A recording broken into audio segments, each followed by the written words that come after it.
Assalamu alaikum, my dear students. How are you? I hope you are all well. I am also fine. At first, I introduce myself. I am Muhammad Alam Mida, lecturer in English, Alhaj Abdul Khalik Degree College, Koritpur. Today, I will discuss about right forms of verb. I would like to use English at Bangla for your better understanding. শিক্ষার্থী বন্ধুরা, right forms of verb তোমাদের ইংরেজি দ্বিতীয় পত্রে 5 নম্বর কোশ্চেনে থাকে। এখানে 10টি ভার্বের সঠিক ব্যবহার করতে হয়। প্রত্যেকটির জন্য রয়েছে হাফ নাম্বার, অর্থাৎ তোমাদের জন্য এখানে রয়েছে 5 নাম্বার। রাইট ফর্মস অফ ভার্বে দক্ষতা বৃদ্ধি করতে হলে কিছু নিয়ম বা কৌশল আছে, তা জেনে তদনুযায়ী নিয়মিত প্র্যাকটিস করলে এখান থেকে পূর্ণ নাম্বার পাওয়া সম্ভব। রাইট ফর্মস অফ ভার্বের মূল আলোচনায় যাওয়ার পূর্বে আমরা ভার্বের রূপ সমূহ দেখে নিই। Look at the board. 6 forms of verb. ভার্বের 6টি রূপ রয়েছে। নাম্বার 1 বেস ফর্ম, যাকে আমরা V1 বলি, এক্সাম্পল রাইট, গো, ফ্লাই ইত্যাদি। নাম্বার 2 পাস্ট ফর্ম, যাকে আমরা V2 বলি, এক্সাম্পল রোড, ওয়েন্ট, ফ্লো ইত্যাদি। নাম্বার 3 পাস্ট পার্টিসিপল ফর্ম, যাকে আমরা V3 বলি, এক্সাম্পল রিটেন, গান, ফ্লোন ইত্যাদি। Number 4 third person singular form অথবা এস অথবা আইএস ফর্ম, যাকে আমরা V4 বলি। প্রেজেন্ট ইনডিফিনিট টেন্সে সাবজেক্ট যদি থার্ড পারসন সিঙ্গল নাম্বার হয় তাহলে ভার্বের সাথে এস অথবা আইএস যোগ করতে হয়। যে সকল ভার্বের শেষে double s, h, c h, x এবং ও থাকে সেই সকল ভার্বের শেষে ইএস, আর যে সকল ভার্বের শেষে ওয়াই এবং তার আগে কনসোনেন্ট থাকে ওয়াইটা আইএস যোগ করতে হয়, বাকি সব জায়গায় এস যোগ করতে হয়। এক্সাম্পল রাইটস, গোস, ফ্লাইস ইত্যাদি। Number 5 infinitive form. Infinitive form, যাকে আমরা V5 বলি, example to write, to go, to fly ইত্যাদি। নাম্বার 6 জিরান্ড, প্রেজেন্ট পার্টিসিপল অথবা কন্টিনিউয়াস ফর্ম অফ ভার্ব, যাকে আমরা V6 বলি, এক্সাম্পল রাইটিং, গোয়িং, ফ্লাইং। এখানে মূল ভার্বের প্রেজেন্ট ফর্মের সাথে আইএনজি যোগ করতে হয়। শিক্ষার্থী বন্ধুরা, তোমরা ভার্বের রূপ সমূহ সম্পর্কে জানলে। এখন আমরা রাইট ফর্মস অফ ভার্বের মূল আলোচনায় চলে যাব। খেয়াল করো, কোথায় কোথায় V1 অথবা এস ফর্ম হয়। রুল 1, কোন সেন্টেন্সে ইউনিভার্সাল ট্রুথ, চিরন্তন সত্য, হ্যাবিচুয়াল ফ্যাক্ট, অভ্যাসগত কর্ম, daily, everyday, regularly, normally, usually, occasionally, generally, naturally, actually, frequently, seldom, often, sometimes, always, every now and then প্রভৃতির উল্লেখ থাকলে ওই সেন্টেন্সকে প্রেজেন্ট ইনডিফিনিট টেন্সে গঠন করতে হয়। প্রেজেন্ট ইনডিফিনিট টেন্সের গঠন প্রণালী হলো subject plus V1 plus object. Subject যদি থার্ড পারসন সিঙ্গুলার নাম্বার হয় তাহলে ভার্বের সাথে এস অথবা আইএস যোগ করতে হয়। এক্সাম্পলের সাহায্যে আমরা এই রুলটি ভালো করে বোঝার চেষ্টা করি। Example 1, the sun give us heat and energy. যেহেতু এই বাক্যটি চিরন্তন সত্য বাক্য, সেহেতু এটা কি হবে, প্রেজেন্ট ইনডিফিনিট টেন্সে আমরা গঠন করব। আনসার হবে the sun gives us heat and energy. Example 2, she go to college regularly. Answer হবে she goes to college regularly. She third person singular number, এই জন্য ভার্বের সাথে আমরা এস যোগ করেছি। এখানে সিনা থেকে যদি আই, উই, ইউ অথবা দে হতো সেক্ষেত্রে আমরা গোই রেখে দিতাম। আমরা নেক্সট রুলে চলে যাই। রুল 2, কোন সেন্টেন্সে tomorrow, tonight, day after tomorrow, next day, next week, next month, next year, next decade, next century, ভবিষ্যৎকালের কোন সাল ইত্যাদি থাকলে ওই সেন্টেন্সকে ফিউচার ইনডিফিনিট টেন্সে গঠন করতে হয়। ফিউচার ইনডিফিনিট টেন্সের গঠন প্রণালী হলো সাবজেক্ট প্লাস শ্যাল বা will plus V1 plus object. এক্সাম্পলের সাহায্যে রুলটি আমরা ভালো করে বোঝার চেষ্টা করি। Example 1, I feed you tomorrow. Answer হবে I will feed you tomorrow. Example 2, we go to Dhaka next month. Answer হবে we will go to Dhaka next month. আমরা নেক্সট রুলে চলে যাই। Rule 3, modal auxiliaries, can, could, may, might, shall, should, will, would, must, dare, need, ought to, use to, have to, be plus going to, had better, had rather, would better, would rather, let, can not but, could not but ইত্যাদির পরে সর্বদা V1 হয়। এখন প্রশ্ন হলো model auxiliaries কি? যে সকল অক্সিলারি ভার্বস মূল ভার্বের সাথে যুক্ত হয়ে ভিন্ন ভিন্ন অর্থ প্রকাশ করে তাকে মডেল অক্সিলারিজ বলে। এক্সাম্পলের সাহায্যে আমরা নিয়মটি ভালো করে বোঝার চেষ্টা করি। Example 1, I can do it. Answer হবে I can do it. Example 2, he is going to open a bank.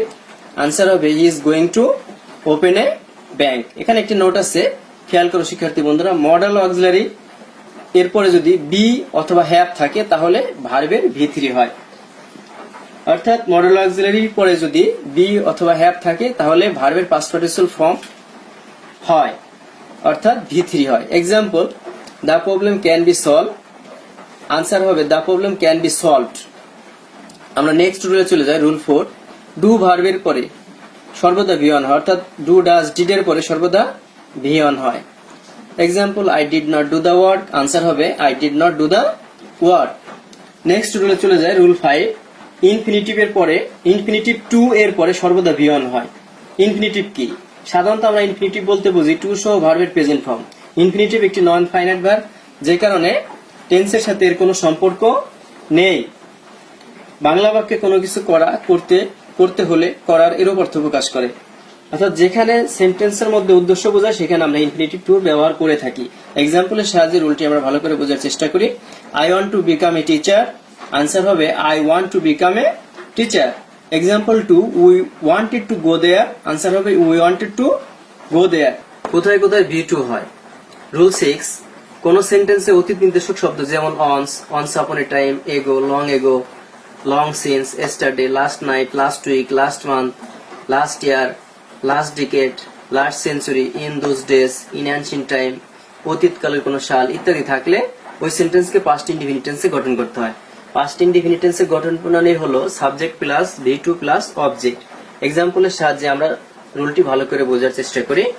Example 1, I go to market yesterday, answer হবে I went to market yesterday। Example 2, we see her long ago, answer হবে we saw her long ago. শিক্ষার্থী বন্ধুরা খেয়াল করো, যেহেতু passage আকারে থাকবে, কোন প্যাসেজে যদি অনস অথবা অনস আপন এ টাইম থাকে, সেই ক্ষেত্রে 5 থেকে 7টি V2 হওয়ার সম্ভাবনা রয়েছে। এটা তোমরা অবশ্যই খেয়াল করবে যখন তোমরা প্যাসেজটা করবে। যদি কখনো কোনো প্যাসেজে অনস বা অনস আপন এ টাইম থাকে, তাহলে দেখবে এখানে 5 থেকে 7টি V2 হওয়ার সম্ভাবনা থেকে যায়। আমরা পরবর্তী রুলে চলে যাই, rule 7। It is time, it is high time, wish fancy, এরপরে সাবজেক্ট থাকলে V2 হয়। It is time, it is high time, wish ফ্যান্সির পরে সাবজেক্ট থাকলে ভার্বের দ্বিতীয় রূপ হয়। তাহলে আমরা এক্সাম্পলের সাহায্যে রুলটি ভালো করে বুঝি। It is high time we do something about corruption, answer হবে it is high time we did something about corruption. Example 2, I wish I be a king, answer হবে I wish I were a king. যেহেতু এখানে wish দ্বারা আকাঙ্ক্ষা বোঝাচ্ছে, এজন্য আমরা I এর পরে ওয়ার ব্যবহার করেছি। এখানে একটি নোট আছে, it is time, it is high time এর পরে যদি সাবজেক্ট না থাকে, তাহলে সেক্ষেত্রে টু সহ ভার্বের প্রেজেন্ট ফর্ম হয়। এখন আমরা শিখব কোথায় কোথায় V3 হয়। রুল 8। কোন সেন্টেন্সে just now, already, recently, yet, ever, lately প্রভৃতির উল্লেখ থাকলে ওই সেন্টেন্সকে প্রেজেন্ট পারফেক্ট টেন্সে গঠন করতে হয়। প্রেজেন্ট পারফেক্ট টেন্সের গঠন প্রণালী হলো subject plus have has plus V3 plus object. এক্সাম্পলের সাহায্যে আমরা এই রুলটি ভালো করে বুঝি। I receive your letter just now, answer হবে I have received your letter just now. Example 2, you see her lately, যেহেতু এটা ইন্টারোগেটিভ সেন্টেন্স সেহেতু এটা আনসার হবে have you seen her lately. Interrogative সেন্টেন্সে সাবজেক্টের আগে সাহায্যকারী ভার্ব চলে আসে, যার কারণে আমরা এই সাবজেক্টের আগে হ্যাভ ব্যবহার করেছি। তাহলে আনসারটা হলো have you seen her lately. আমরা পরবর্তী রুলে চলে যাই, রুল 9। পাস্ট পারফেক্ট টেন্সে B4 এর আগে এবং আফটার এর পরে হ্যাড বসে, অর্থাৎ হ্যাড যুক্ত অংশকে পাস্ট পারফেক্ট এবং অপর অংশকে পাস্ট ইনডিফিনিট টেন্সে গঠন করতে হয়। B4 এর আগের অংশ ও আফটার এর পরের অংশকে পাস্ট পারফেক্ট এবং B4 এর পরের অংশ এবং আফটার এর আগের অংশকে পাস্ট ইনডিফিনিট টেন্সে গঠন করতে হয়। এক্সাম্পলের সাহায্যে রুলটি আমরা ভালো করে বুঝি। Example 1, the patient die before the doctor come. যেহেতু আমরা শিখেছি যে B4 এর আগের অংশকে পাস্ট পারফেক্ট এবং পরের অংশকে পাস্ট ইনডিফিনিট টেন্সে করতে হয়, তাহলে আনসারটি হবে কি দেখো, the patient had died before the doctor came. আমরা এক্সাম্পল 2 খেয়াল করি, the patient die after the doctor come. আমরা ওই আগের এক্সাম্পলটা রেখে দিছি, শুধুমাত্র B4 এর জায়গায় আফটার ব্যবহার করেছি। তাহলে আফটার এর আগের অংশকে পাস্ট ইনডিফিনিট এবং আফটার এর পরের অংশকে পাস্ট পারফেক্ট টেন্সে গঠন করতে হয়। তাহলে আনসারটি হবে the patient died after the doctor had come. শিক্ষার্থী বন্ধুরা খেয়াল করো, B4 এর আগে আমরা পাস্ট পারফেক্ট টেন্সে গঠন করেছি এবং পরে পাস্ট ইনডিফিনিট টেন্সে গঠন করেছি।